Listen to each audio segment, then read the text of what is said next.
welcome to Female Fitness Trainers.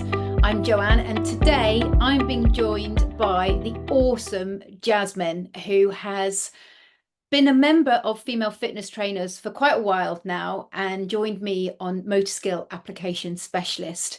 And over the last few years, I have seen her business absolutely blossom, and she's got some amazing skills. And I think she's going to share a few of those. So welcome, Jasmine. Thank you for joining us. Hi there. Hello, everyone. So, Jasmine, can you tell us a little bit about yourself? You're based in Didcot, is that right? Yep, so I'm in South Oxfordshire, just south of the lovely city of Oxford. And I have a home studio here where I meet my clients. And sometimes I'm online with my clients as well. They like that flexibility. And I have been a faster trainer ever since I became a personal trainer, just after COVID, I think, when I realized maybe that's what I wanted to do. It's gone by so quick. And is that a faster hub I see behind? Yeah, there's hubby. Oh, you use that with all your clients? I do. It stays out pretty much all the time and it's really helpful. So I don't have to play Twister with them. They can just use the hub and they pretend they have it at home if we're online as well. It's really useful. And for those people that are listening, do you have any? Oh, I know you've got a few exciting things coming up, right? You're going to be part of the Faster Convention 3 in November. That's the 2nd and 3rd of November. And you're going to be one of the guest speakers. Can you tell us a little bit more about that? How you got involved? Well, I'm lucky enough to be speaker number one. So once I'm done, I can just sit back and watch everyone else and just take it all in. My background is worked in business development, so setting up businesses for universities and attracting investment. And then I moved into economic policy around businesses in my area and what the council could do to influence and help businesses thrive. So during that time, I set up and sat on and was part of a lot of networks. So I spent a lot of time in rooms full of lots of people getting to know each other and seeing how they can help each other in business. So that's 25 years of me in a nutshell. And I'm bringing all of that to my talk to help personal trainers get high value business through personal connections. I think that's fabulous. And it's not always that easy, is it? I mean, I've spoken to some people who are terrified by the thought of going to a networking event. I mean, I even asked my son the other day, because he's now back from university, if he'd like to come to a networking event with me. And he was horrified by the thought of it. Do you find that people are afraid of going at first of all? Absolutely. Putting yourself out there is really hard. I wish I'd had someone with a talk like mine before I started networking, going into a room of sometimes tens, sometimes hundreds of people who are all in suits and all have they all seem to know what they're doing and talking to each other and making all these connections. So yeah, 25 years of making mistakes and doing it well in some instances.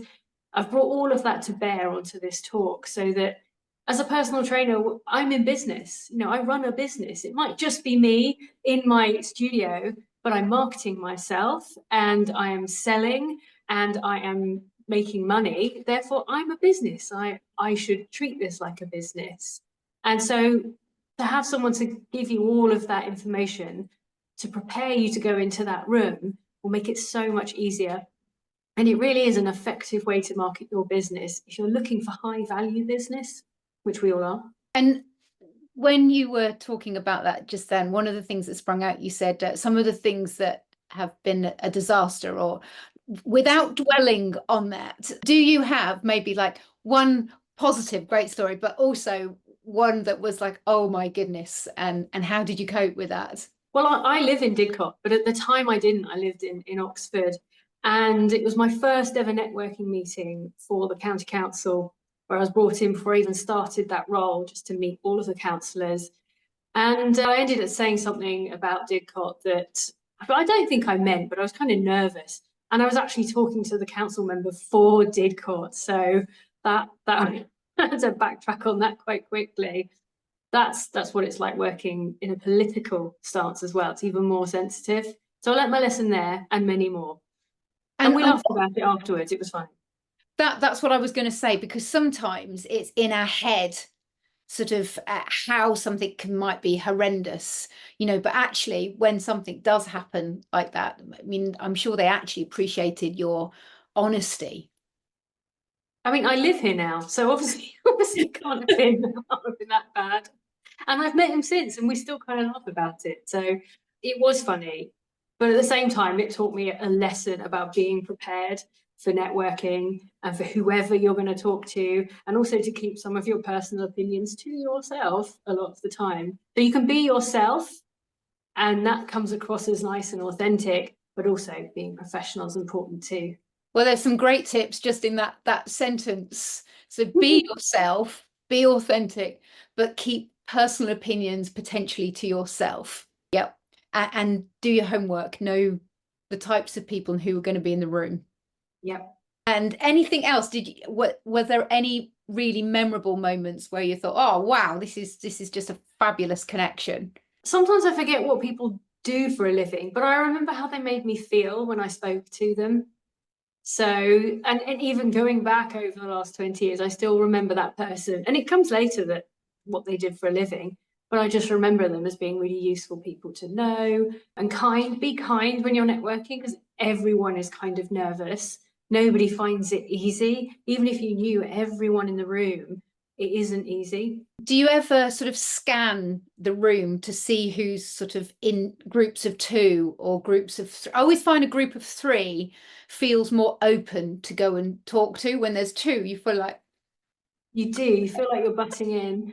Well, if possible, before any networking event, I will try and suss out who's going.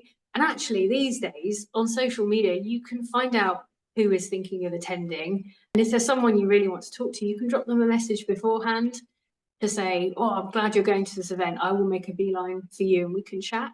And often that's quite a nice relief for that person as well, that they won't have to stand alone or stand in a two, speaking to someone they don't necessarily want to speak to. and I guess in a way, once you have that empathy as well of knowing that you may have felt like that, to then have your eyes open that if you are in a conversation with a two or a three and somebody else comes your way, I guess you can just use your body language to invite them in to that space too. Definitely, yeah. No one likes to feel like they're butting in, but also you can tell when someone's looking a little lonely. And if they want to be alone, they'll let you know with their body language. But other than that, I might just give someone a wave and just say, oh, nice to see you.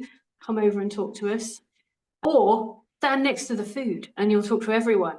At that point, stand next to the coffee or the food, and then everyone will come past you and get to know everyone. So with that, you did say, which I think is great, that you are an entrepreneur, you are a business owner, and you can't be scared of charging your value. So when you're at these networking events, have you been able to turn these meetings and connections into clients, or have they helped you in other ways? My very first clients came from a network that I actually joined.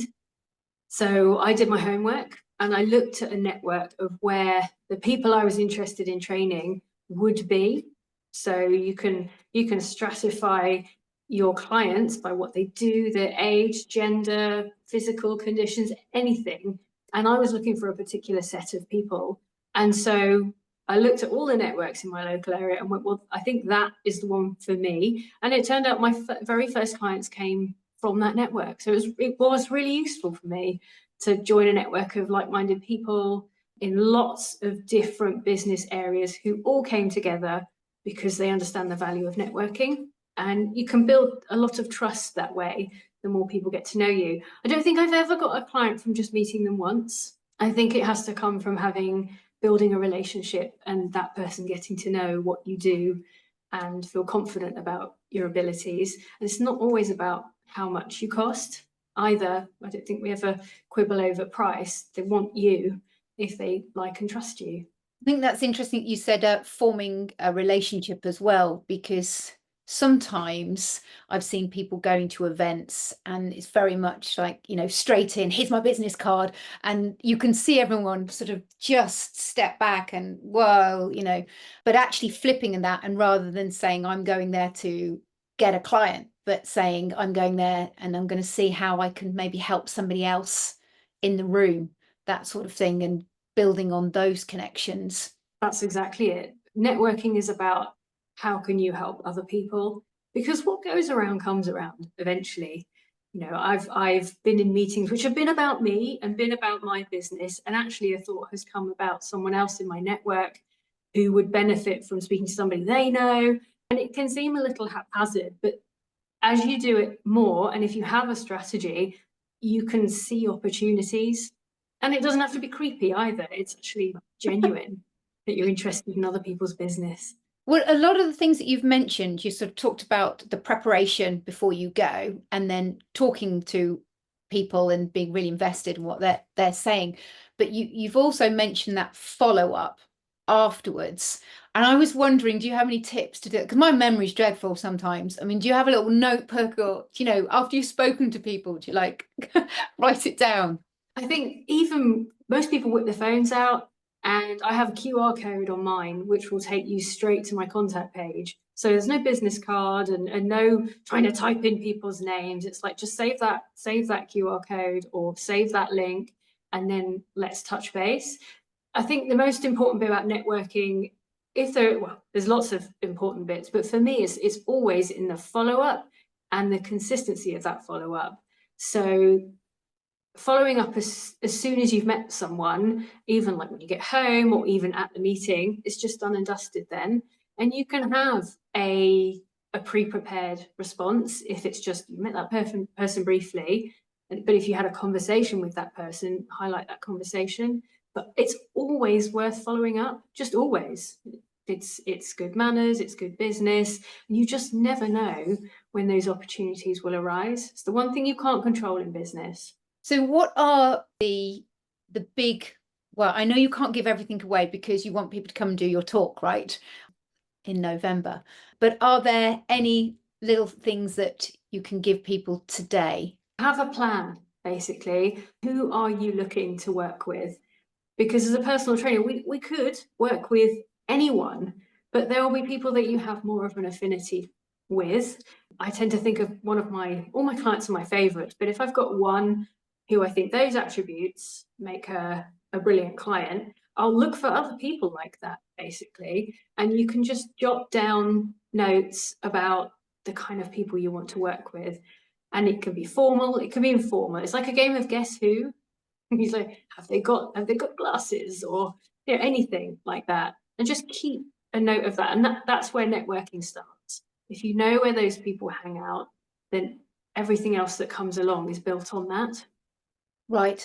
That's, I mean, there's a lot there. So have a plan. We've looked at making sure that you've done your homework, part of that plan. Have an idea of who you want to talk to. And I like the other one of setting up someone to meet as well. I think that's quite nice, particularly if someone, is doing this for the first time. Hang out by the food. Not sure why I remember that one. If the food's good or not. If the food's not good, don't hang out by the food. And yeah, potentially make notes. QR code, that was also a useful little tip on there. And is there anything else that you're looking forward to in being part of the Faster convention? I'm looking forward to all of the other 13 talks, and I'm really happy that I'm first. At least I think I'm still first, so that I can sit back and just take it all in. There are some amazing speakers who I know personally, but I don't know much about what they do and how they work, and it's fascinating when you get a group of trainers together who are all so different and they love what they love doing. So I can't wait to hear more from Francesca about her martial arts background and how she trains. Amy, pelvic floor, something that's always been like, ooh, pelvic floor, ooh, women's bodies. Everyone wants to know more about that. Alison, learning about making digital presenting things. So there's just loads, absolutely loads. And most of these trainers I have trained with, so I'm really looking forward to just hearing them speak passionately about what they do. And do you think that for someone potentially listening to this podcast who's in female fitness trainers, or maybe even if they're a male trainer as well, it's not just for female fitness trainers, do you think that it might be something that would help their business as well? Well, I'm all about networking, And we need people around us who we can talk to. We're often alone. Even if we work in a huge corporation, we often feel quite alone in what we do. So having people around you for peer support has been invaluable over the last 4 years since joining Faster. I don't know if I'd still be the kind of trainer I am now if I had to face everything alone and I didn't have mentors and peers around me who get it. So although it's nice to be in a network of people who all do different things and can support your business, so financially or business planning and that sort of stuff, or HR, it's also nice to have a group of people around you who do what you do and can help you with their experience. I mean, from my perspective of knowing you over the last sort of 4 or 5 years, you really have like just thrown yourself at everything. It's been phenomenal. I mean, you've got involved in different calls, different opportunities, and you really did make the most of female fitness trainers, the networking there, every opportunity. I think you were in it. And I know that, behind the scenes, you're a mum, you're a wife, you've got children growing up, so you're juggling lots of different balls, but you've always turned up with a smile and always given so much within those calls as well. So I'm really excited about seeing your talk and looking forward to getting a few more tips from you as well, because that's been fantastic. And I just showed my age as well, because I was talking about business cards rather than the QR code. But I do have a QR code when I go away. But everything you've said really resonates, because when I've gone abroad, it's not always been easy, particularly presenting at different conventions, not knowing people. I was cut dead by a presenter because I didn't know their name. Whereas if I'd had your advice, be prepared, Joe. No, Work the room, as they call it. You've got to work the room, Joe. yeah, Go in work the the room. room. So that's all fantastic. And I think that you've been it's been amazing to see how much your business has grown, and it's exciting to see that. And I couldn't believe how much you've done beforehand in different areas as well. Yeah. Started off as a fresh graduate, pushed right into the world of business. And it was an eye-opener. I'm glad I had the ability to make mistakes, but at the same time, I would have loved to have a mentor at the same time. So, but you can have a mentor at any age and still learn so much. And having different mentors as well Mm-hmm. can be really useful. And you used to have a YouTube channel? Is I that right? did. So I took a break before I had children. I had a break where I was trying to figure out what I wanted to do. I thought I don't necessarily want to be in the world of business right now. And I did. I had a YouTube channel, which, as luck would have it, was all about networking as well. So I got to meet all of the other YouTubers who were doing really well at the time in my kind of sector. And I ended up working for a makeup company based on just networking, just reaching out to people and going, hello, I'm here and can I do something for you? Can we work together? Ended up working in that sector in That's business development. That's fantastic. That's fantastic. And I love that and I think that's a really clever thing to do, is to always look outside of the industry that you're currently in to see what you can borrow, what you can take to improve your own business. So rather than always looking within the fitness industry to improve your product, looking at different industries. Oh, that's fab. So what are you most looking forward to on the weekend of November? Well, Nottingham is a great city. And also knowing the presenters, it's going to feel really welcoming and inclusive. And I hope other people come along and who are new, and we can bring them in and mentor them as well. And they can go away with so many actions. It's not, our presentations aren't going to be, oh, well, this is what I did, therefore you should do that too. We're all researchers too. So we bring to the table things that you can go home on Monday and actually use those in your business and up your skills there and then.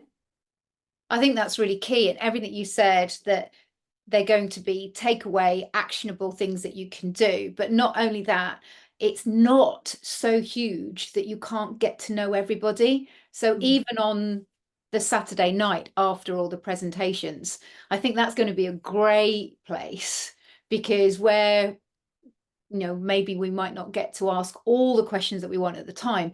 I think in the evening, that will be a great chance to get a little bit more out of each other as well. When it's a bit more relaxed too. Yeah, it's always good fun. Always good fun. We're a lovely bunch. Oh, thank you so much to coming to chat to us. Before we go, I'd like to ask if there was one thing that you wish were true on Instagram within the fitness industry, what would it be that isn't? Oh my gosh. There's so much out there that's, well, taking a vague problem. I wish there was just like one, if you do this one thing, then everything's going to be fine. Yeah, I That'd be wish quite that I good. could believe that. Yeah, because I wish it was as simple as eat less, move more. I wish it was that simple. That reductionism isn't my thing because we're complicated. yeah, and that's something that you really model your business on, isn't it? To be really unique to the person that comes to you. Absolutely. I do a lot of research and head scratching when I meet someone. Even if their goal is similar, like a sport that they want to do, they're coming from two totally different places. And so they need a completely different sort of program and experience. And do you have any advice if anybody is looking to feel a bit more confident, because you come across very confident in your product and what you're doing? And do you have any tips for anybody that's, feeling like they're not quite sure where to go with their personal training, group exercise, looking for potentially a bit more confidence in their programming? I think be choosy about who you train with. So in terms of your training provider, someone who's going to give you skills rather than just splurt knowledge at you. So someone who allows you to grow. I think Faster does that really well. Looking at all of us Faster trainers, we're all so different, but we use a very similar process that's adaptable to how we work with our clients. So I don't have to be someone I'm not. I'm still very much myself, but I'm quite confident using the processes and the knowledge and where to get more knowledge if I need it, that I can work with people I work with and they're going to feel confident in me too. So I would say stay away from providers who make it look too easy or want you to look like them. Whereas you want to be you, but you just want to be confident in what you're doing. I hope that's not too cryptic, but No, I think that was the deal. very eloquently put. Where can people get hold of you if they want to have a chat and ask any questions that they might have? Excellent. Well, jasminreddinfitness.com is my website, and it has lots of links to all of my social media, and you can contact me there. And you're on Instagram as well? Yep, same, Jasmin Reddin Fitness, same handle. Perfect. Well, thank you so much for joining us, and I hope you have a fabulous day. And thanks. Brilliant. Well, see you soon, Joe. See you at the convention. See you at the convention. Bye. Bye.